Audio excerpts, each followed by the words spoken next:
O entrevistado de hoje do programa Questão Política é o economista Mário Sérgio Carraro Teles, gerente executivo de economia da CNI, Confederação Nacional das Indústrias, em Brasília.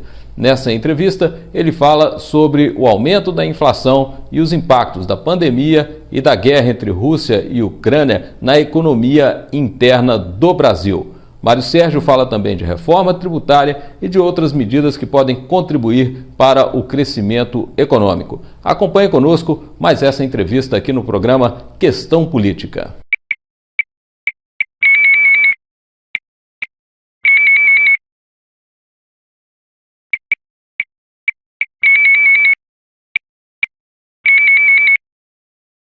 Mário Sérgio, seja bem-vindo aqui ao nosso programa Questão Política.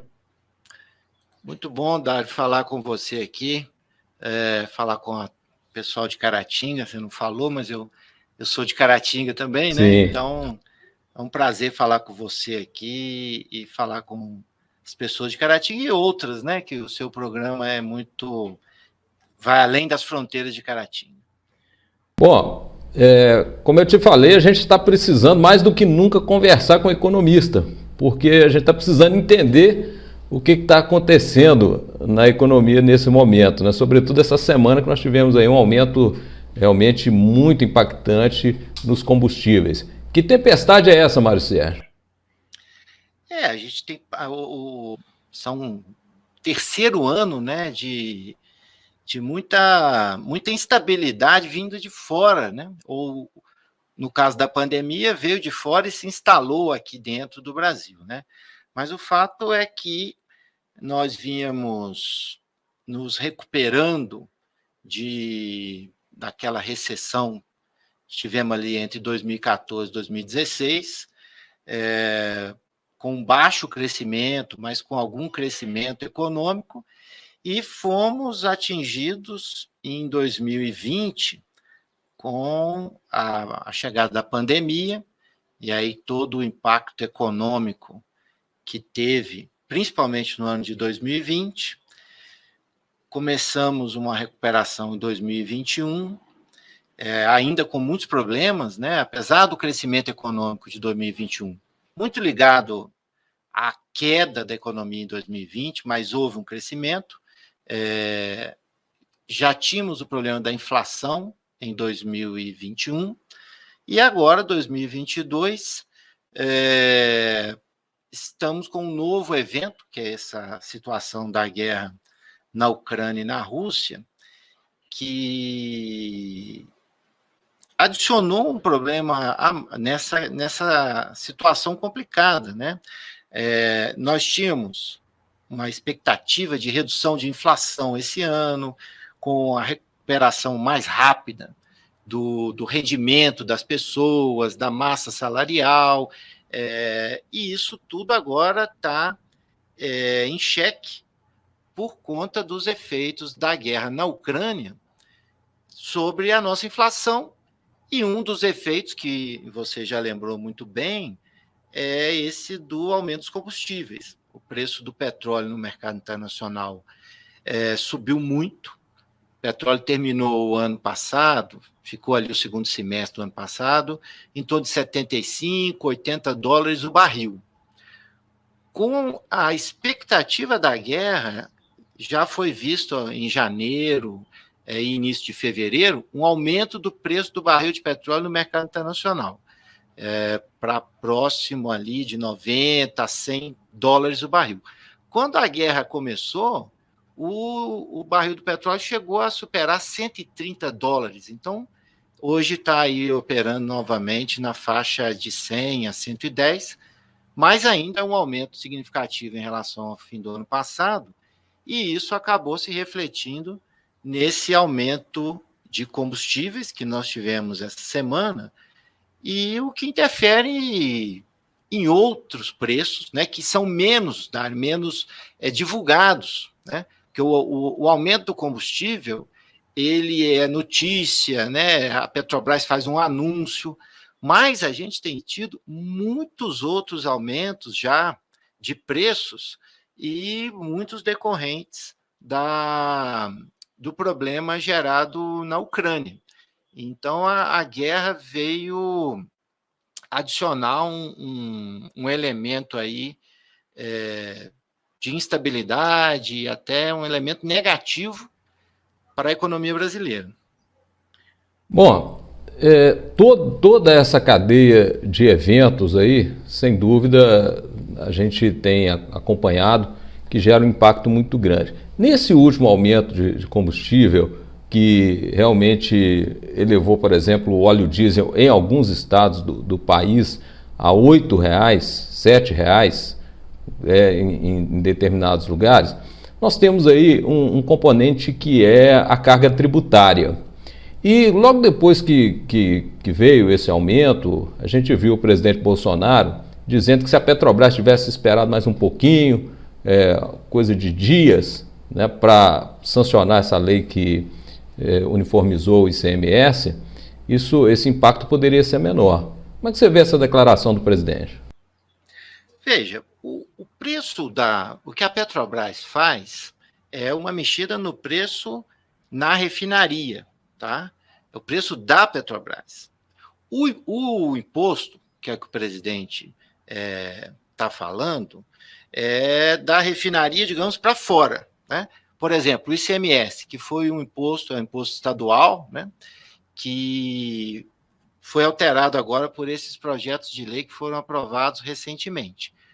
O ICMS, ao sair da refinaria, já é cobrado não só a parte da Petrobras, mas também é cobrado todo o resto da cadeia produtiva, né? A distribuição, o imposto do posto de combustível, tá? Isso tudo já é cobrado na refinaria com um sistema de tributação que chama ICMS substituição tributária, tá? Então, eu vejo como dois movimentos, Dário, em separado, tá?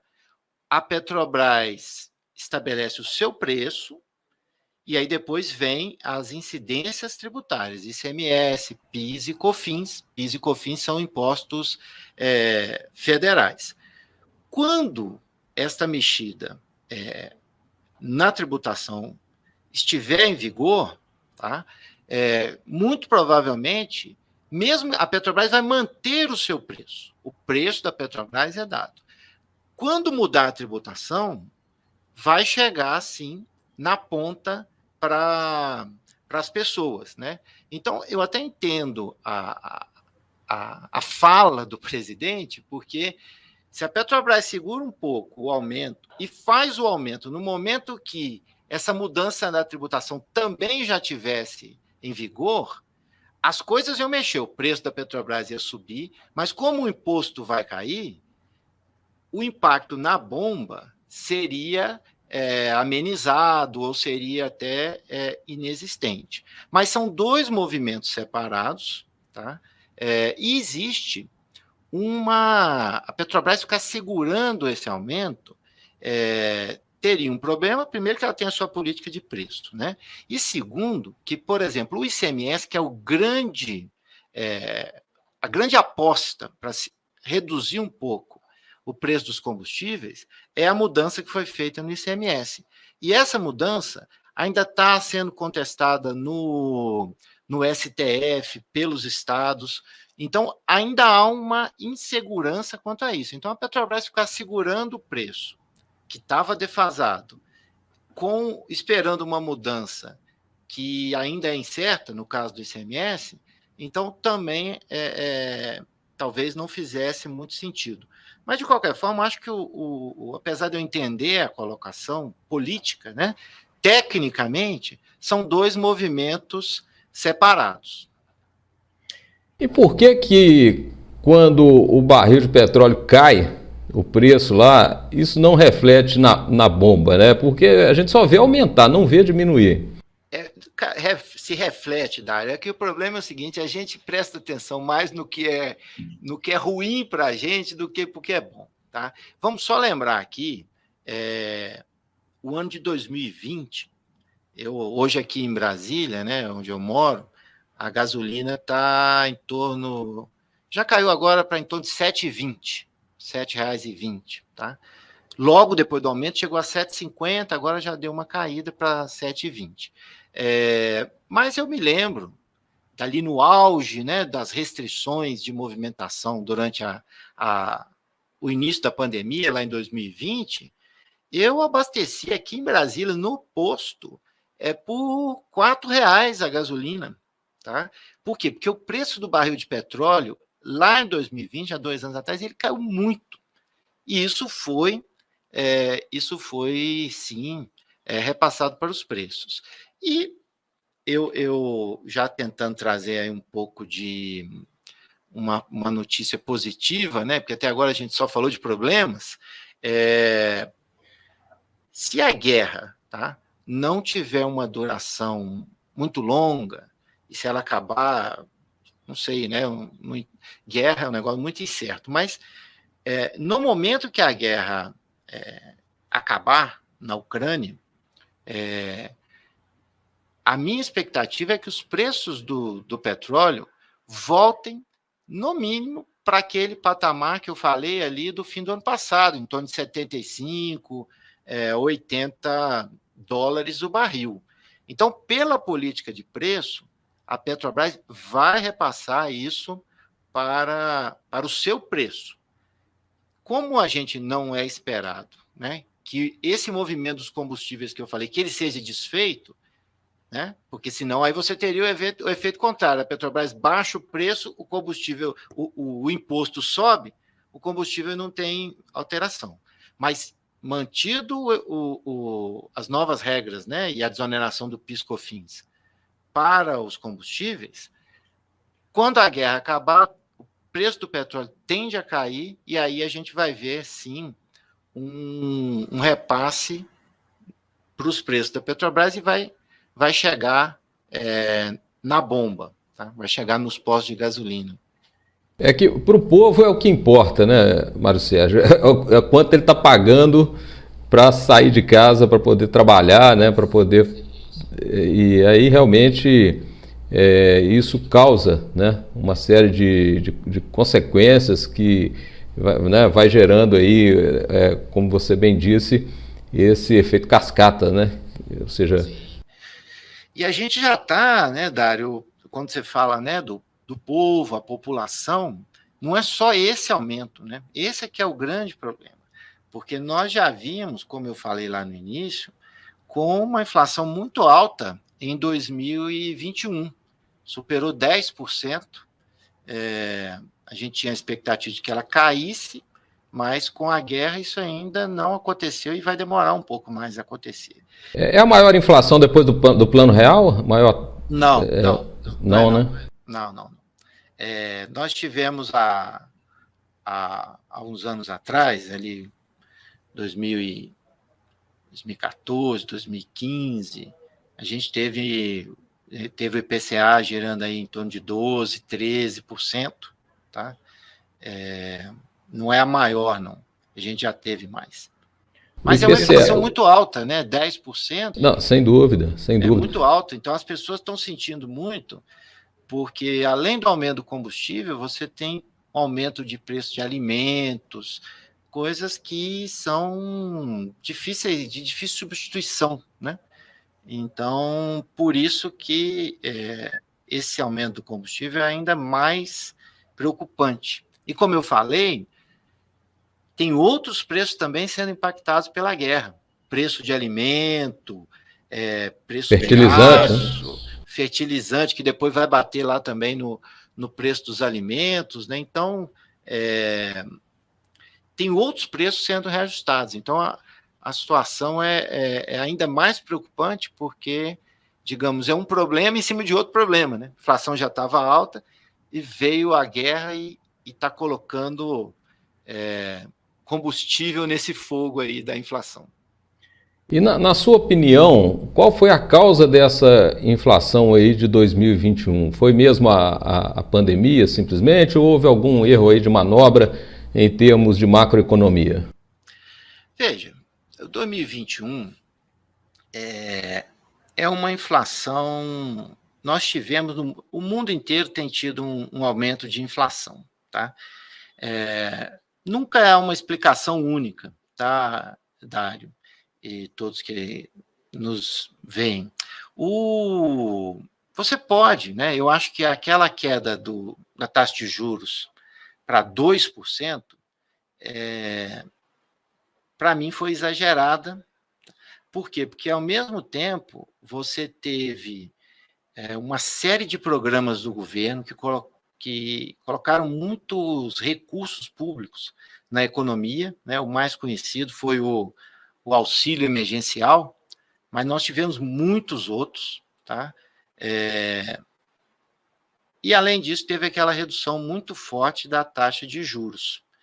E isso gerou um aumento de demanda muito grande, tá? Tanto é que existe uma contestação aí da questão do V, né? Vamos ter uma recuperação em V ou não? O fato é que, quando você pensa em recuperação e olha os dados, não tem dúvida que a gente caiu muito e subiu muito rápido. Houve um V. O problema do V é que depois a gente entrou meio que numa raiz quadrada, né? Ou então, como se estagnou. fala, naquele símbolo da Nike, né? Porque recuperou e estagnou. Esse é que é o problema. Então, eu acho que houve ali um certo exagero naquela redução de taxa de juros, mas o grande parte da inflação se deve a um movimento internacional de aumento de preços, porque aconteceu um fenômeno aí na pandemia que as pessoas, no mundo inteiro, tá? A coisa de ficar mais restrita a movimentação, as pessoas que mantiveram sua renda começaram a gastar muito com produtos e menos com serviços, né? Vou dar um exemplo aqui.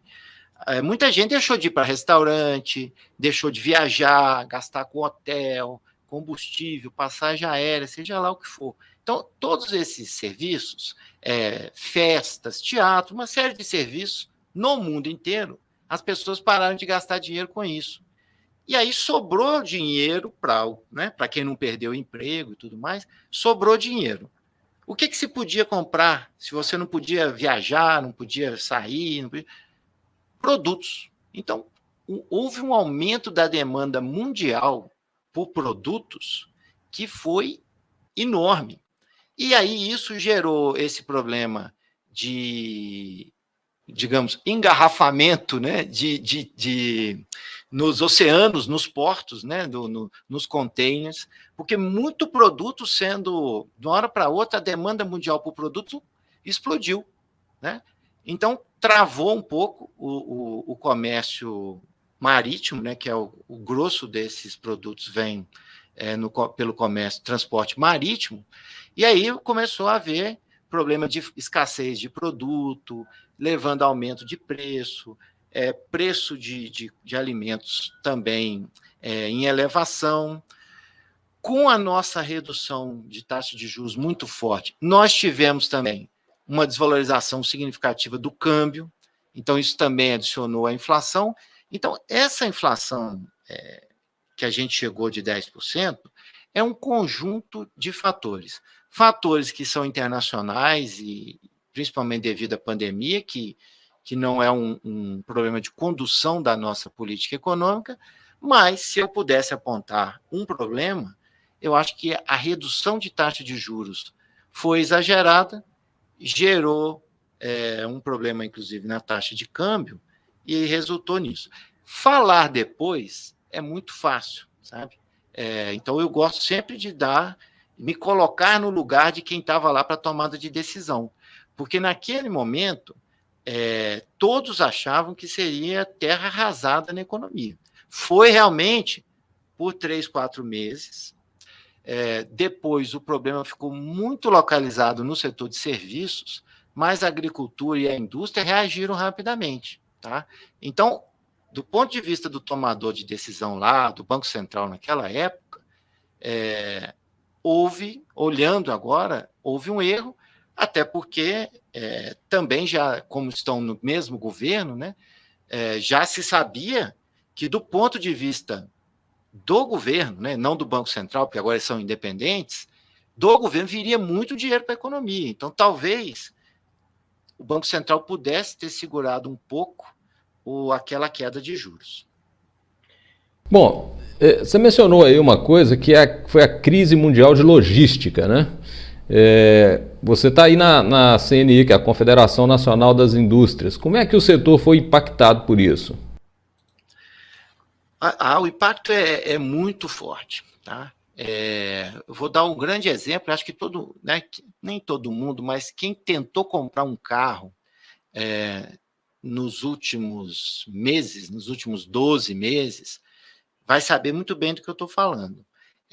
Um dos grandes problemas foi na indústria automobilística a questão dos semicondutores e dos chips, que faltou para fazer carro. Então, não só aqui, mas no mundo inteiro, houve um aumento muito grande da demanda sobre chips. A produção cresceu muito, mas foi insuficiente para atender esse aumento de demanda. Então, faltou insumo para a indústria automobilística e faltou insumo para uma série de atividades econômicas, e se tinha o insumo, também estava muito caro. Então, esse problema das cadeias globais de valor, as cadeias de insumo, né, afetou a indústria muito fortemente. Alguns setores conseguiram equacionar o problema, ainda que com algum aumento de preço, mas outros não. Outros ficaram realmente com falta de matéria-prima, falta de insumos, e isso impactou bastante na produção desses setores. A questão do setor automotivo realmente foi muito sentida, né? E impactou também num mercado em que o brasileiro está sempre ali fazendo algum negócio, que é o mercado de carros usados, né? Sim, impactou muito, né? Os preços de carros usados acompanharam esse movimento, né? Tava escassez de carro novo, né? E mesmo o carro novo também com preço muito alto. O carro usado acabou acompanhando esse movimento e os preços subiram assim significativamente. E continuam subindo ainda, né? Marcelo, você falou de uma coisa aí que muitas vezes o cidadão comum tem um pouco de dificuldade de entender, que é a independência do Banco Central. A gente mira muito no ministro da Fazenda, Paulo Guedes, né, que é o atual ministro. Muito se fala nele, né, muito se critica, outros vêm defender. Como é que é hoje essa relação aí, Banco Central, Ministério da Fazenda? Como é que isso funciona? Veja, na verdade, a independência do Banco Central no Brasil agora, não é com o Ministério da Fazenda, né? É com o presidente da República. Então, agora, o Banco Central, o presidente tem um mandato, tá? E ainda, digamos, de uma forma inteligente, o mandato não coincide com o mandato do presidente da República, tá? Então, indicado o presidente do Banco Central, ele tem o seu mandato, ele tem ali uma estabilidade, digamos assim, no emprego, né? E é desvinculado totalmente agora do presidente da República e principalmente do ministro da Fazenda. Então, hoje, se o presidente Bolsonaro quiser tirar o presidente do Banco Central, Campos Neto, Roberto Campos Neto, ele não pode. Tá? Então, é completamente independente. Isso é uma coisa muito positiva que o mundo inteiro faz, tá, Dário? É uma coisa que o Brasil demorou até a fazer, porque você isola o Banco Central de pressões políticas, né? Veja o que está acontecendo esse ano. Em pleno ano de eleição, o Banco Central está subindo a taxa de juros, tá? Para conter a inflação, vai conter, né? Mas em pleno ano de eleição. Tá? Isso vai ter efeito sobre a atividade econômica, óbvio, tem um impacto aí nas eleições. Tem um impacto, pode ser positivo, aí depende de quando a coisa acontecer, né? Porque se por um lado o aumento da taxa de juros reduz a atividade econômica, as pessoas vão ter menos emprego, né? O emprego não vai crescer tanto como poderia, ou pode até cair. Mas, por outro lado, se o efeito sobre a inflação vier rápido, também pode ser positivo para o atual mandatário, porque as pessoas sentem que essa pressão de preço não está mais tão grande, e aí isso pode ter prós e contras. Tá? O fato é que, com a independência, não vai mais haver uma interferência, né, do presidente na decisão do Banco Central. Ela vai ser uma decisão dentro do mandato que tem o Banco Central, que é, número 1, atingir a meta de inflação, número 2, se possível, com o menor impacto na economia. Tá? Ou seja, é um órgão, então, eminentemente técnico, que hoje está blindado desse tipo de influência, né? Da influência política. Sim, hoje está blindado, ele tem o seu mandato, ele tem que cumprir ali a meta de inflação, como eu coloquei, e esse mandato secundário aí com o mínimo impacto possível sobre a atividade econômica. É um mecanismo muito recente no Brasil, tá? Eu acho que a gente ainda é coisa de 2 anos, né? 1 ano, 2 anos. A gente ainda tem muito que aprender como é um Banco Central independente, mas já é um primeiro passo.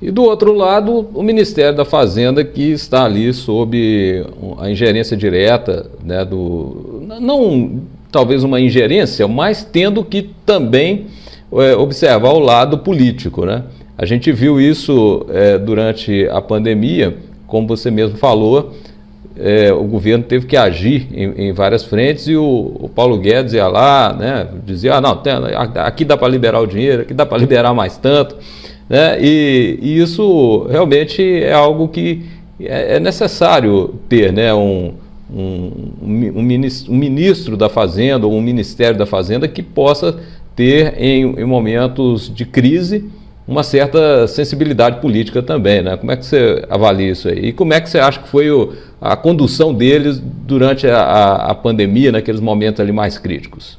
Tá. Não, aí eu acho que eu sou acho que o termo é globalista, né? Eu acho que eu tenho muitos exemplos de coisas que o Brasil faz diferente do resto do mundo e dá certo lá e dá errado aqui o que a gente faz diferente. Tem muitos exemplos. Então, esse arranjo que você colocou é o arranjo perfeito. O resto do mundo é assim também, né? Vamos pegar os Estados Unidos. O Banco Central é independente. Agora, a Secretaria do Tesouro, né, que é o equivalente aqui ao nosso Ministério da Fazenda, é um órgão que faz parte de um governo, né? Então, óbvio, o secretário de Tesouro está alinhado com o presidente.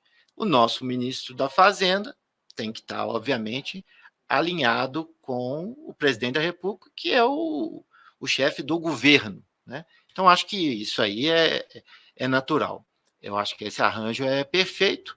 E eu acho que o ministro Paulo Guedes, como todo governo, né, existem correntes, existem opiniões divergentes, né? Então, às vezes, tem uma linha mais política e outra tem uma linha mais técnica, e a questão é fazer aí o presidente, né, ele tem que ouvir os lados e ali fazer a ponderação. Eu acho que isso aí é normal. Com relação à ação durante a pandemia, eu acho que adotamos muitas medidas corretas, tá? Talvez, em alguns casos, demorou um pouco.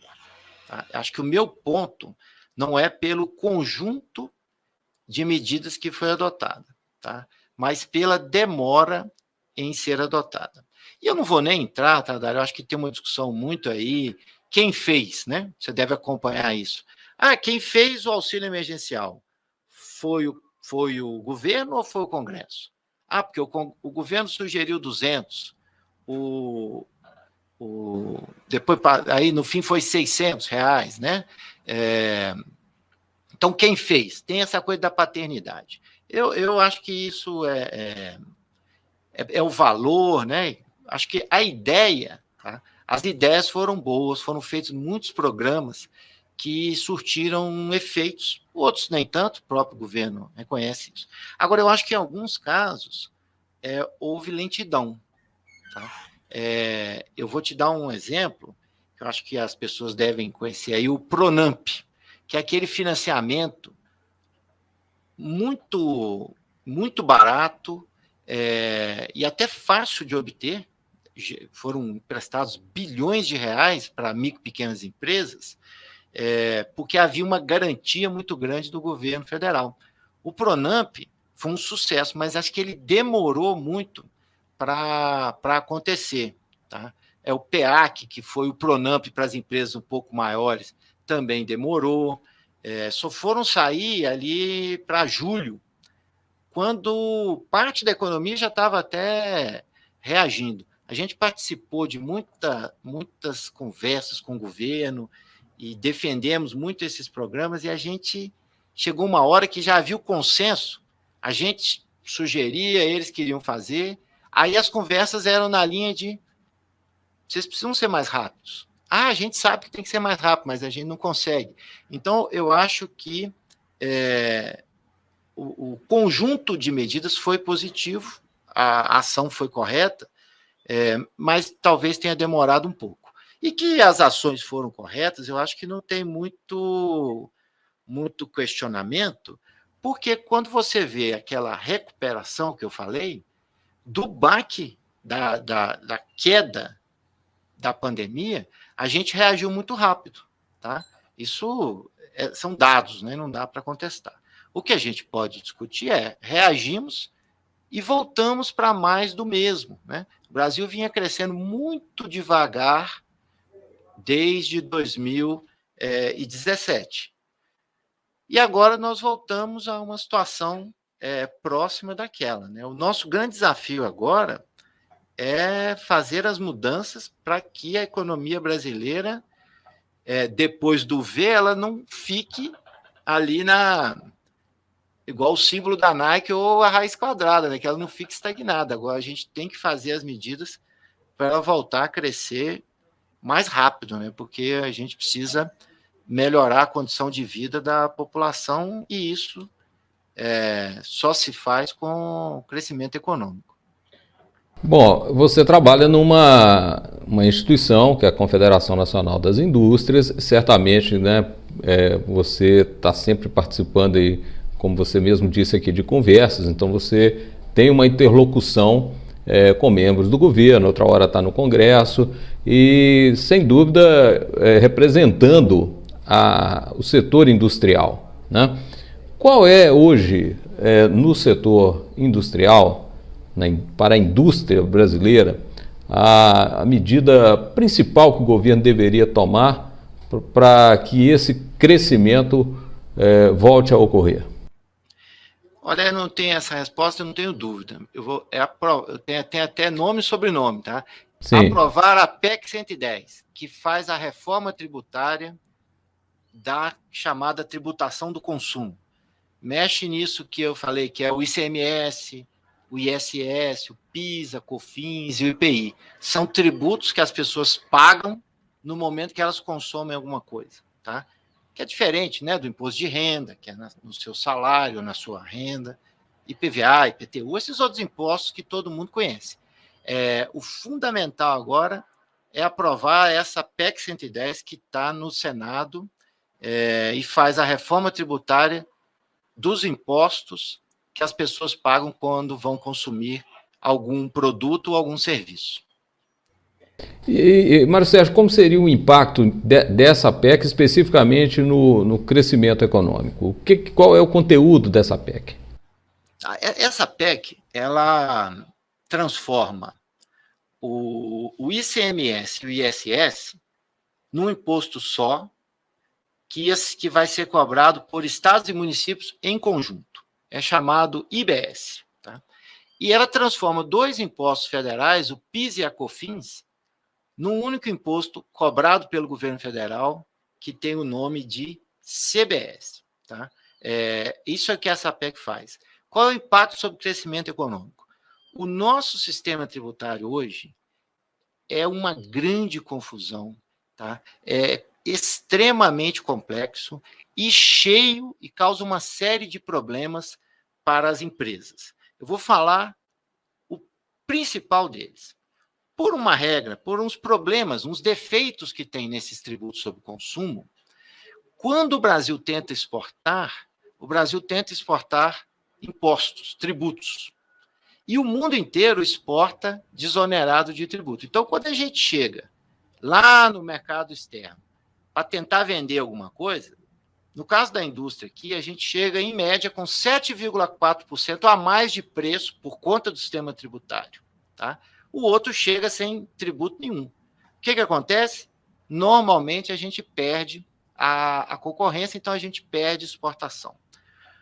Aqui dentro do nosso mercado acontece quase a mesma coisa. Quando eu chego no consumidor, quando o produto nacional chega no consumidor, ele chega com 7,4% a mais de imposto do que o importado chegaria daqueles mesmos tributos, se não fosse ali o imposto de importação. Então, na hora de concorrer aqui dentro, o brasileiro vai olhar, eu compro o nacional ou o importado, vamos dizer, 2 produtos iguais. A tendência é comprar o importado, por quê? Porque tem mais tributo no nacional do que no importado. Então, esse é o primeiro ponto. A gente não exporta e a gente perde a concorrência aqui dentro. Então, se a gente não exporta e quem vende aqui dentro é o importado, a gente não produz.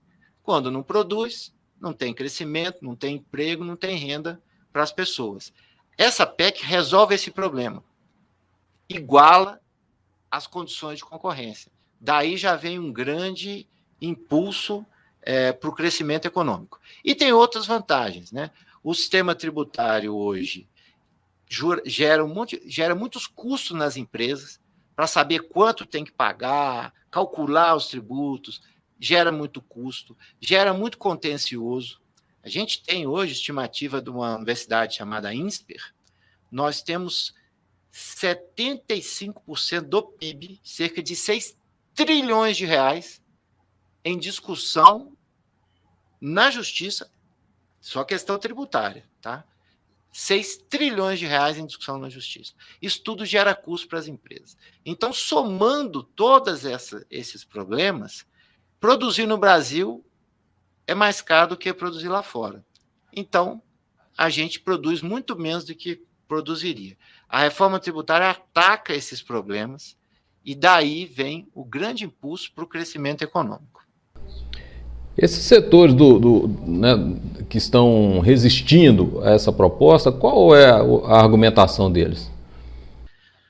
Olha, tem a grande argumentação de que haveria um aumento de carga tributária, tá? Que essas empresas, esses setores pagariam mais impostos. Existe uma desinformação em alguns aspectos. Algumas empresas que acham que vão perder, na verdade, têm ganhos com a reforma. Então, este problema que é apontado, ele não é tão amplo como parece. Mas na discussão política, Dário, o que acontece muitas vezes é que um pequeno grupo se apropria de um grupo maior, né, e se assume como defensor dos interesses de um grupo maior. Vou te dar um exemplo da reforma da Previdência, que foi feita em 2019. O Fórum Nacional das Cadeias Típicas de Estado, que são funcionários públicos dos mais bem pagos do Brasil, era contra a reforma da Previdência. E o argumento é de que a reforma da Previdência prejudicava os mais pobres. Tá? Claramente, a preocupação era com o impacto da Previdência sobre aquele grupo representado. Mas no discurso se falava pelos mais pobres. Isso tem acontecido agora. Alguns setores, principalmente setor de serviços, que são realmente impactados, eles falam em nome de todo o setor de serviço. e isso não é verdade. Os serviços que vão ser impactados são serviços que realmente devem ser impactados, porque hoje no Brasil nós temos a seguinte situação. Se você for na academia de ginástica, se você se hospedar num hotel, se você comprar o serviço de uma lavanderia, você paga menos imposto do que se você comprar, por exemplo, uma geladeira, um fogão para sua casa, ou uma roupa para você. E qual é o problema disso? Os mais pobres não vão para a academia de ginástica, não se hospedam em hotel e não contratam serviço de lavanderia. O mais pobre, se possível, ele tenta comprar uma geladeira, mas ele não vai para a academia de ginástica. Tá? Então, hoje a gente tributa menos o que os ricos consomem mais, que são os serviços, e tributa mais o que os pobres consomem mais, que são os produtos. E os serviços que os pobres consomem, como, por exemplo, telecomunicação, porque aí tem celular, né? A gente tem acho que 2 linhas de celular para cada pessoa no Brasil. É difícil hoje você ver uma pessoa que não tem pelo menos um pré-pago. Esse serviço, esse aí é muito tributado, é 30% de ICMS e outros impostos em cima. Então, o sistema é injusto, tem muita desinformação, muito uso inadequado desse setor de serviço, por parte desses que realmente seriam impactados e, no meu modo de ver, devem ser realmente impactados para o bem da coletividade. Tá? Então, acho que o grande problema hoje é esse. Mário Sérgio, como é que está a situação do emprego na indústria nesses últimos tempos aí?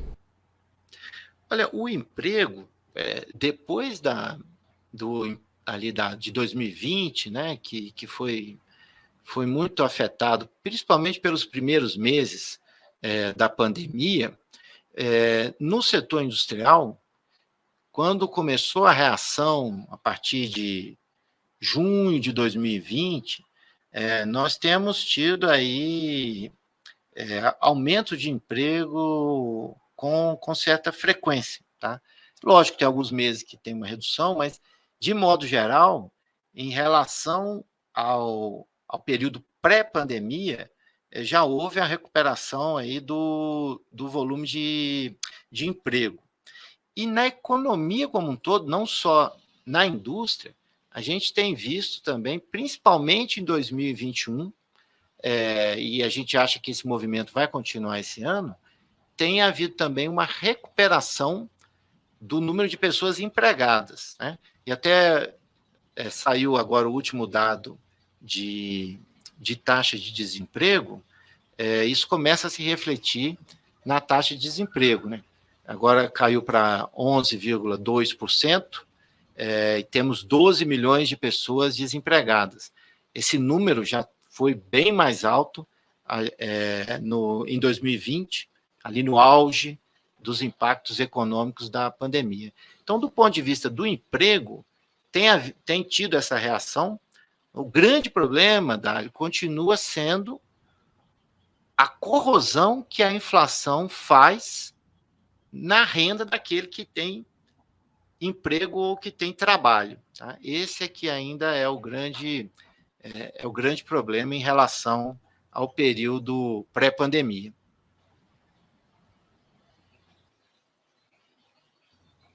Bom, esse tipo de discussão que às vezes aparece aí, né, no cenário político, em plena reforma tributária, a gente vai encontrar setores que não querem, outros que já defendem. E uma das coisas que geram mais discussão no âmbito da política são as privatizações. Como é que você tem visto aí as privatizações no governo? Foram satisfatórias? Por exemplo, agora surgem notícias de que a Petrobras está dando muito lucro, que os Correios também estão dando muito lucro, e que falar em privatização não seria o ideal atualmente. Qual é o sentimento, talvez não o seu aí particular, mas dos industriais, das pessoas com quem você trabalha aí. Tá. Não, a visão, tá, tanto da CNI como entidade, como a minha, pessoal, sou favorável a privatizações. Tá? Esse é um campo em que o governo não avançou como esperado. Né? O próprio governo acho que tinha a expectativa de ir além nessa questão das privatizações. Onde se mais avançou, que foi no caso da Eletrobras, né? Ainda tem uma série de restrições, decisões judiciais, tem questão com o TCU. O fato é que, muito provavelmente, esta privatização, que seria uma enorme privatização, eu não acho que ela vai ainda acontecer esse ano. Então, nós vamos terminar esse governo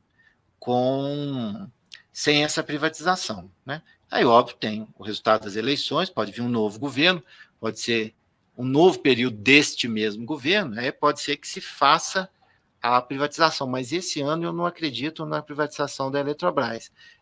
Mas eu, de forma geral, pelos efeitos de produtividade que gera na economia, eu sou favorável à privatização. Tá?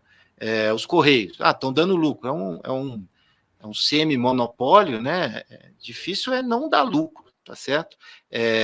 Mas o serviço não é bom, né? Quem usa sempre reclama, tanto é que agora existem alguns competidores e você vê que sempre que possível, quando você compra alguma coisa da internet, chega muito por alguns outros, né? Alguns prestadores de serviço privados, e não pelo correio. Então, esse é um sinal de que tem gente fazendo melhor. E aí, se você privatiza, você tende a oferecer serviços melhores, e isso ajuda a economia como um todo a ser mais produtiva e mais eficiente.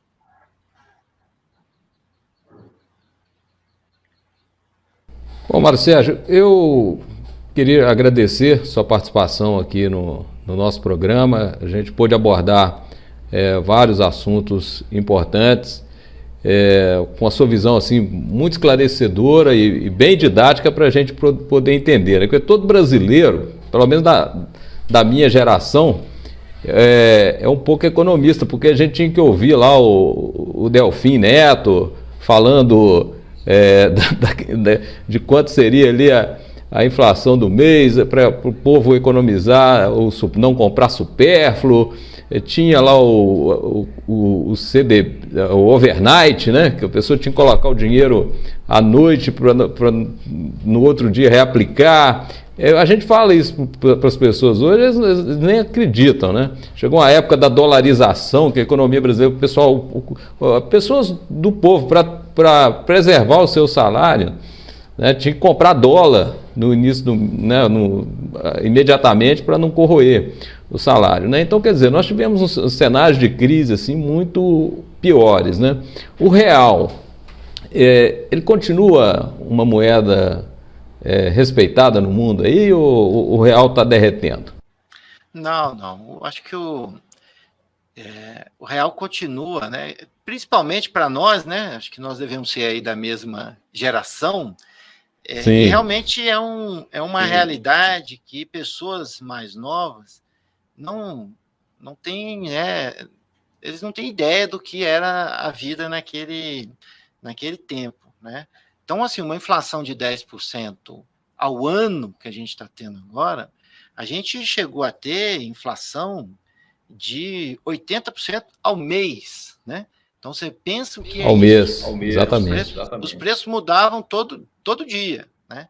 Você recebia o salário, você tinha que correr para comprar tudo que você podia naquele dia, porque se você deixasse para amanhã, você já não comprava a mesma coisa. Então, o mundo é um ganho, o plano real é um ganho que o Brasil conseguiu manter, né? A gente tem hoje inflação de 10%, mas não é o ideal, mas longe do problema que a gente tinha. Então, o real é uma moeda, continua sendo uma moeda confiável, tá? É uma moeda usada e ele é um patrimônio do Brasil, tá, Dário? Quem conhece a Argentina aqui do lado vê os problemas que um país enfrenta quando a sua moeda deixa de exercer as funções de uma moeda, que eu não vou entrar aqui em questões técnicas, mas quem conhece a Argentina sabe, lá o peso ninguém quer ficar com peso, muitas coisas são muita dolarização, na verdade. Aqui não. A nossa moeda, a gente pensa, os preços estão em reais, a gente pensa em real, tá? Ninguém fica pensando, hoje nós estamos gravando aqui na sexta-feira, né? Daqui a pouco vai tomar uma cerveja, ninguém pensa, olha, eu vou pagar uma cerveja que hoje está custando $2, não é assim, né? Não, a cerveja está R$9, R$10, R$11, então a gente pensa em real. Esse é um patrimônio que foi conquistado aqui no Brasil e que continua sendo válido, né? A gente não perdeu a confiança na nossa moeda e por isso, né, mesmo que o Banco Central toma todas essas atitudes de aumentar a taxa de juros, tudo isso é para que a gente mantenha esse patrimônio que todo país busca manter, que é de ter a sua própria moeda e essa moeda ser usada pela sua população. Bom, Mário Sérgio, muito obrigado aí pela sua atenção, né, pela sua entrevista. Como eu disse, foi muito esclarecedora para nós. Espero que você possa voltar aqui em outras oportunidades. Não, vamos, estou à disposição, eu que agradeço aí a oportunidade, e vamos voltar, sim, de preferência quando as notícias forem melhores. Sim, sim. Tá bom? Valeu, muito obrigado. Nada, até mais, abraço.